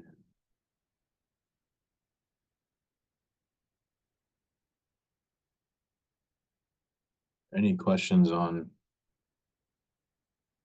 this guy here? Quick question. The line before the 2 plus 7 and after the 7, that's absolute function, correct? Yeah, so do you remember what absolute value does? The lines. You asked what if we know what they did? Yeah.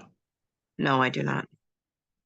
So basically, whatever's the fancy definition is, how far is this number inside the bars away from 0? The easy way to think about it is whatever is in there will come out positive. So if this is already positive, well, it stays positive. If it was -9 in there, then this would be +9. That's it. Does that make sense?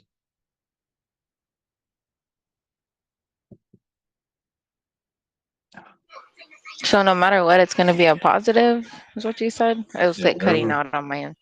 Yeah, whatever's in there comes out as a positive. Got it. But if there's some weird stuff outside the bars, then you got to deal with that when it comes out. But that's just PEMDAS.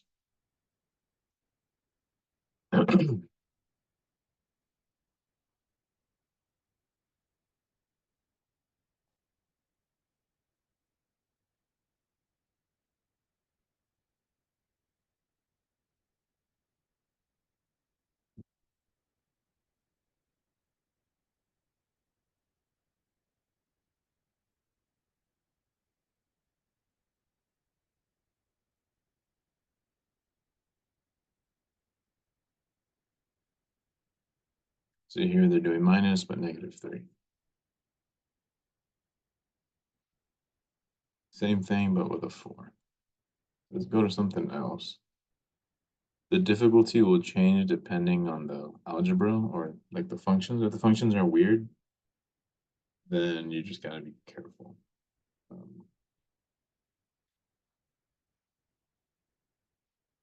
Like notice here we got that fraction, so you might have to deal with fractions.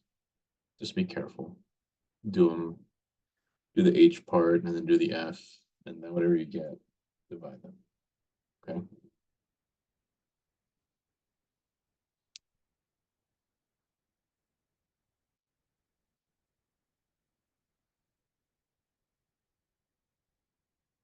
You have any questions before I move on to the next thing?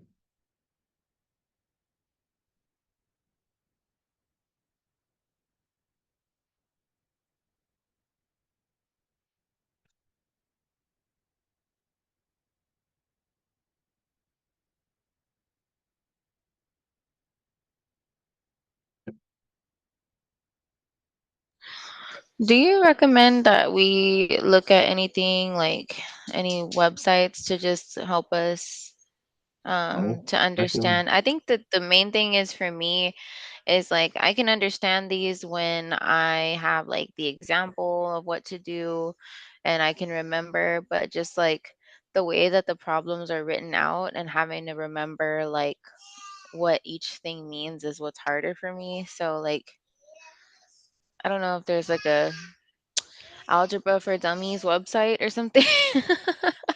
But where it just really simplifies like what to do when you see certain words or like to help you remember. Like, you get what I'm saying? Yeah, I understand. What have y'all been watching the videos and looking at the notes? I vaguely, but I don't really know where to go to get to the videos. Is it the same place as the notes? I've kind of been playing Yeah, around with where to if you go, click but lecture notes, they should have PowerPoints in there for every section. And then they have okay. lecture videos with YouTube links of every topic. Oh, okay. And then there's examples in there too. Okay, I'll have to go in there and look more in that because I was mostly just looking at the examples and like the homework and stuff, like to try to help me out. And Yeah, you I didn't wanna really go in and look too much in the lecture notes. the best way to do is look at the PowerPoints first, watch the videos, and then try the homework. And then when you get to class, you can ask all the questions because you've kind of already been doing it. And you've seen a lot of this stuff already. Yeah. Okay. Okay. But Thank just you. going Yeah, straight I'll to look the at that after homework this. can be might not be as helpful. Yeah. The examples help a lot. So when I click the examples, like that really explains it to me. And then if I get it wrong, it's like, no, make sure you do this. And then I go back and I'm like, okay. I get it. I just don't know when to use certain things. Like I can solve it if I get like a hint kind of, but like actually knowing, trying to remember, okay, I got to take this step for this. Like the actual just basic rules of everything is what I got to work on. Yeah, I think that'd be the best thing is look at the PowerPoints, take some notes, and then Mhm. watch the video and see, okay, that's how it works. Because I'm gonna focus on when you get to classes. I'm gonna assume you've looked at the videos, You looked at the PowerPoints, you understand the why, you saw some of the theory. Now I'm gonna show you how to do it and how it works. Okay. Okay. I'll start doing that before like Yeah, on it'll be Wednesdays helpful, I and promise. Mondays. Okay. Mhm. Right. Because there's a whole idea about this. It's in there, and I'm gonna show you how to do it, but there's a lot of theory and ideas that you might be missing if you haven't seen it. So click lecture notes in module 1 and they'll have every single one. Okay. From the beginning all the way until 6.4, which is this one. The module 1 is all those.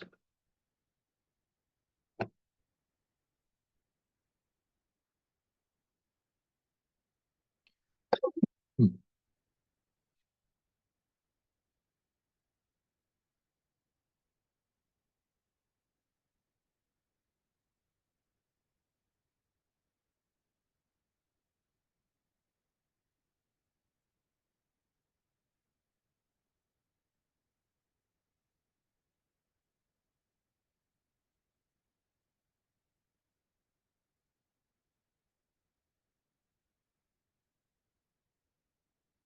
Okay.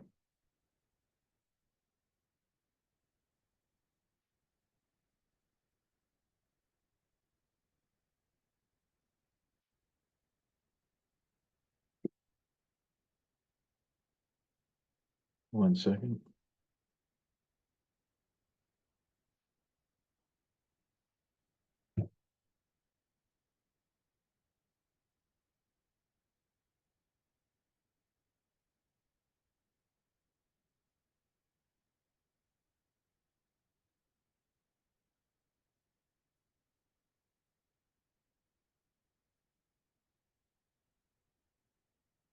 Okay. We switch back to the camera thing.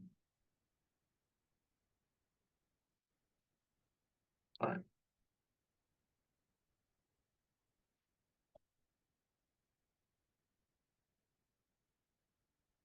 So they gave me F, G, and H functions.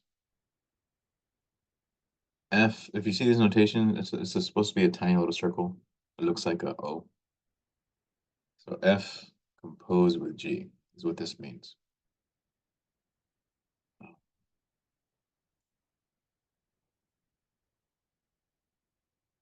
So when you see that, what they're saying is plug in the G function inside the F function. Okay. If you see it written the other way, that means plug in the F inside the G. Remember how we said if it's in the parentheses, we're telling you to plug it in. So if it's a number or a variable or another function, you can do that. Just plug it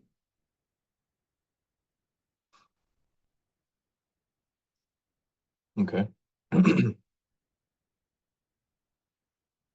So if I were to do that in general, right, with this specific example, I'm going to do it down here. They didn't ask me to do this, but just so you understand. F is this x cubed plus 6x, right? G is square root of 4x. So that would mean they want me to plug in square root of 4x in here.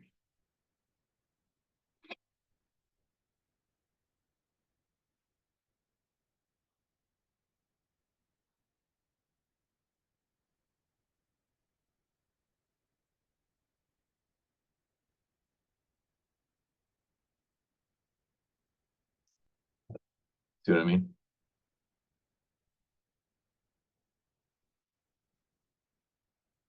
If I wrote it the other way,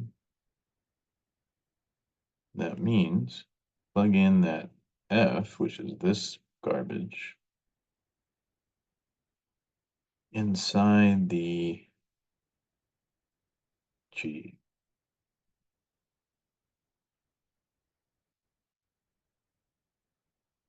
Do you understand what the notation means? It's an ugly F right there.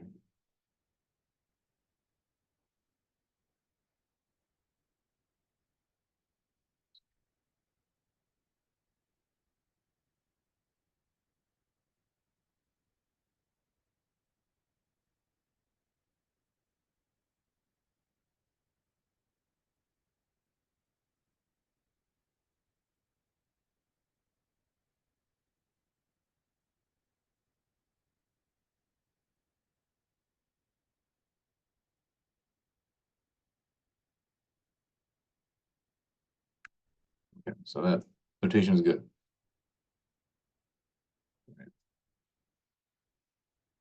I want to make sure you understand composition. F composed with G, G composed with F means this. With actual examples, this is how you would do it in general. So let's get to the actual question now. This question is saying, plug in G into F, but at a specific number 16. Made my own question here. We'll call this part C.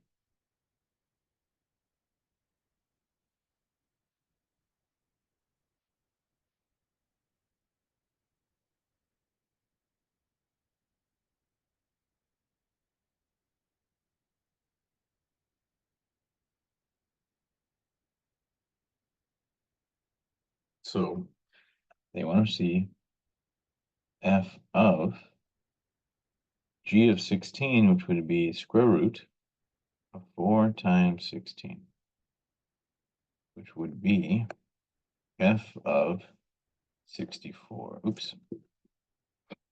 F of square root of 64. What is the square root of 64? 8. So then the final part is, what is F of 8? So plug in 8.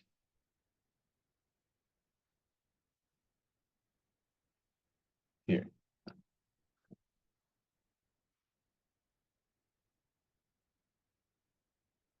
that make sense or no? You lost me on the last line. You lost me at A. Okay. Yes, you lost me at the beginning. You should have told me sooner. Okay. So right here at the beginning, is this cool? Yes, like I just want to know, like, for the question, when you started flipping stuff and showing us different ways, that just threw me all the way off. I just want to know the actual way. Don't flip it for me. Well, I'm not flipping anything. I'm explaining to you what this means. So this is the extra question right here. Part C. But before we get there, I need to make sure you understand what is this. Right? So if you see this notation, I need you to understand it means this. What does this mean? Right? That means you're going to plug the G into your F. F's right here. So plug this guy, this G, into here. If it's the other way, and that G of F, then you got to take this G, plug this F garbage in here. Does that make sense? That's what this is.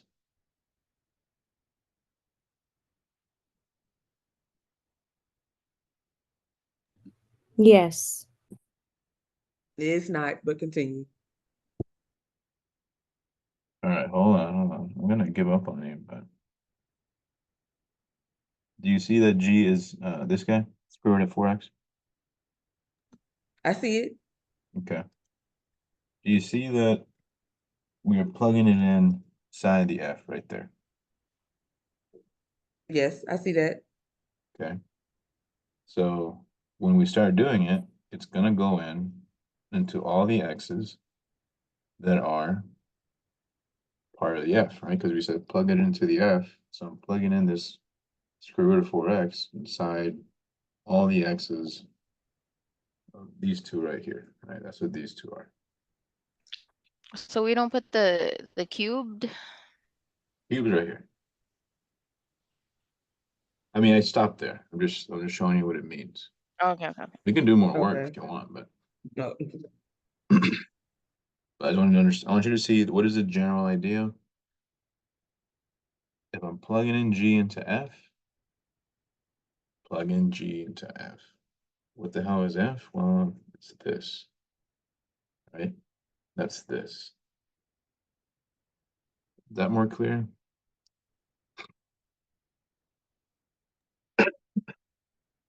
For me, it's getting Yes. us clearer than it was.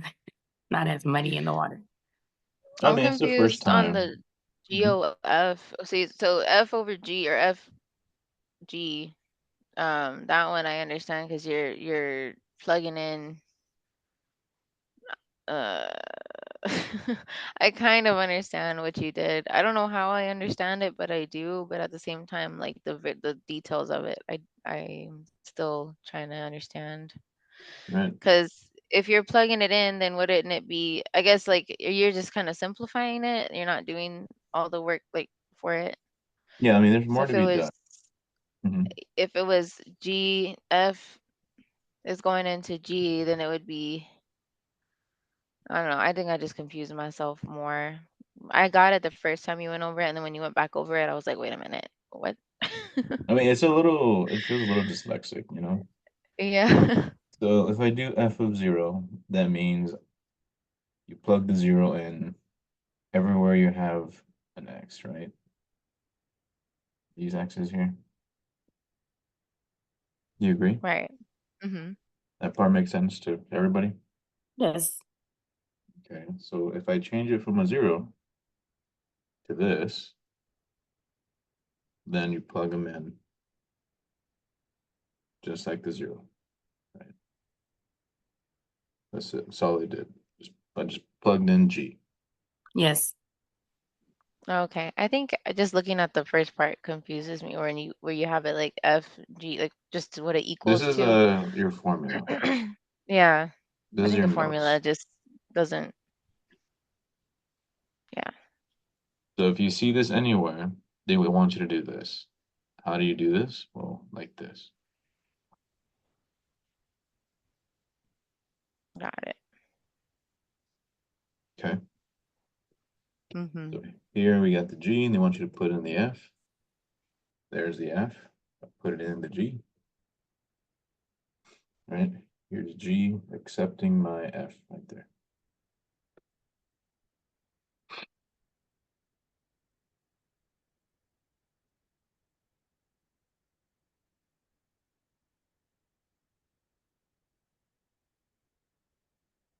Okay.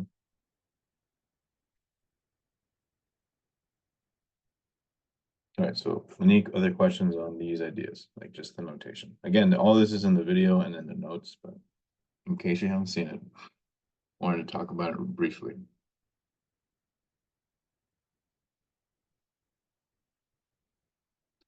All right. So back to the actual question. Given an f function, they want you to plug in the g function at 16. So find out, so what g of 16 means, plug in 16 into the g, there's the g function. That simplifies to 8. Now 8 is inside the f does this, right?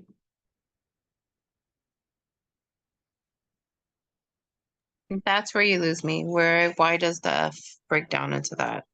What is f? Oh, okay, you're getting it from that. Yeah. Okay.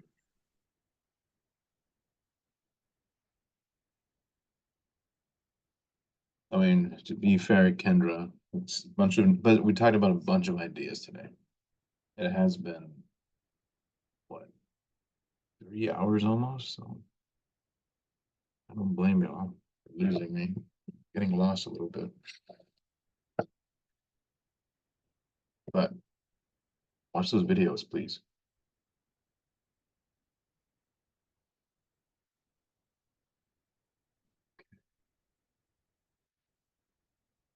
What's 8 cubed?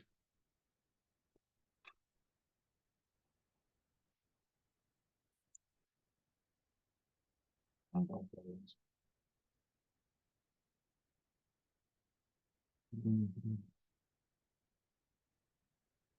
It's my share thing. So that's what they wanted here. Apparently it's 560. Okay. All right, well, we'll stop here because I think it's too much already. I need y'all to process a lot of this first and watch the videos. And we'll talk more about this next time. I do Yeah, have a it's Friday. Yeah, I know.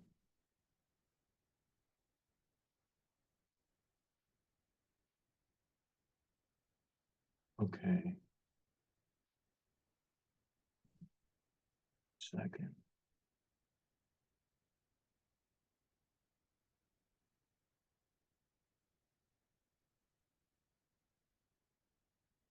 No. Yeah, I think one of my coworkers made the video, so be a different perspective. I think it'll be helpful. Let's go ahead and take roll. And we'll call it a night. 'Cause I'm hungry and I can't even think straight anyway.